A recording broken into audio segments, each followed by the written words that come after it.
Olá, caros alunos. Estamos aqui mais uma vez para fazer a explicação das 5 questões de filosofia disponíveis no último questionário de ciências humanas. Eu espero que todos vocês tenham respondido, para que assim a gente possa considerar a nota de vocês já do segundo bimestre, ok? Bom, dando continuidade, dando seguimento ao plano de ensino, a gente entra na teoria do conhecimento, que também é chamada de epistemologia, né? Então, se você de repente se deparar com esses termos, não estranhe, porque ambos significam a mesma coisa.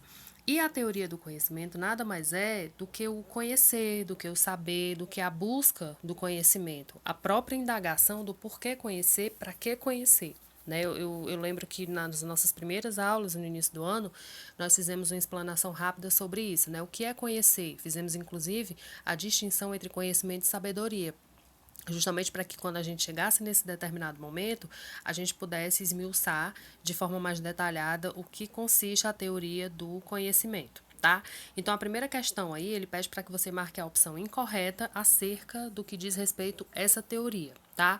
Então, vejam aí as opções, e nós temos o item E como item correto, onde ele diz que cabe à epistemologia ou teoria do conhecimento regular a pesquisa científica, estabelecendo os parâmetros daquilo que os cientistas devem pesquisar.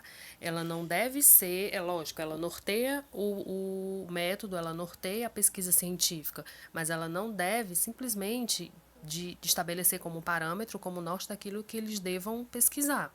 Tá? Então, o erro consiste nesse sentido. Ela justifica, sim, a pesquisa científica, mas não dá o norte por completo daquilo que os cientistas, os pesquisadores devam tratar, tá bom?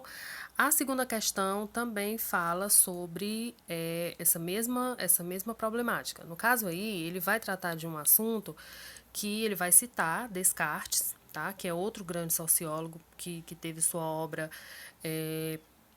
consolidada sobretudo na Idade Moderna, tá?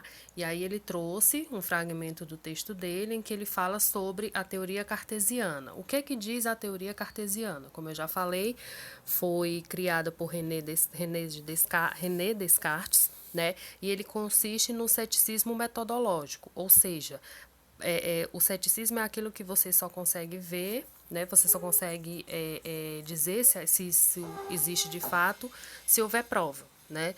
Então, a partir disso, a partir da dúvida e a partir da necessidade de prova, ele estabeleceu a dúvida cartesiana ou teoria cartesiana, como queira, né? E aí ela se encaixa dentro dessa teoria do conhecimento. E aí ele pede para trazer o item incorreto, né? Então a gente tem o item C como sendo o incorreto, onde ele diz que tem como objetivo a elaboração de uma ciência universal, em certa medida no modelo indutivista para alcançar seu objetivo. Ou seja, é indução minha, então vai ser validado como verdade? Não. Para Descartes, o que ele propõe na teoria cartesiana é justamente a dúvida, é justamente o fato de necessitar de uma prova para que aquilo seja validado como teoria, tá? Então, na segunda questão, o item C é que é o item correto, tá bom? O gabarito. Na terceira questão, a gente continua falando sobre René Descartes e essa teoria dele, tá? E aí ele pede para a gente falar a alternativa correta a respeito dessa teoria cartesiana. E é justamente investigar uma base firme e indestrutível para o conhecimento.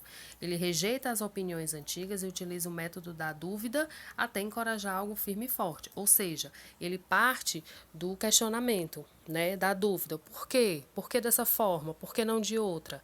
Então, é a dúvida, né, é o que vai fazer com que a teoria de René Descartes seja validada, ok? Na quarta questão, a gente vem mencionando aí Platão, tá? Onde ele vem relatar pra gente, onde ele vem tratar a respeito do raciocínio, tá? Onde ele faz um trecho de Platão, onde ele traz essa questão da filosofia, essas abordagens mais filosóficas dentro do que se coloca como teoria do conhecimento. Aí ele dá, o corpo da questão ficou juntos, né? Mas ele traz aí 4 itens, perdão, e pede para julgá-los como certo ou errado. Então, fica sendo válido somente os itens 2 e o item 4 como certo. Ou seja, o que é que nos diz o item 2? Ele diz que as impressões são comuns a homens e animais, mas apenas os homens têm a capacidade de formar a partir deles o conhecimento. Ora, se a gente compara homem com animal, homem é um animal irracional. Dessa forma, ele é dotado de razão, então ele tem como promover o conhecimento.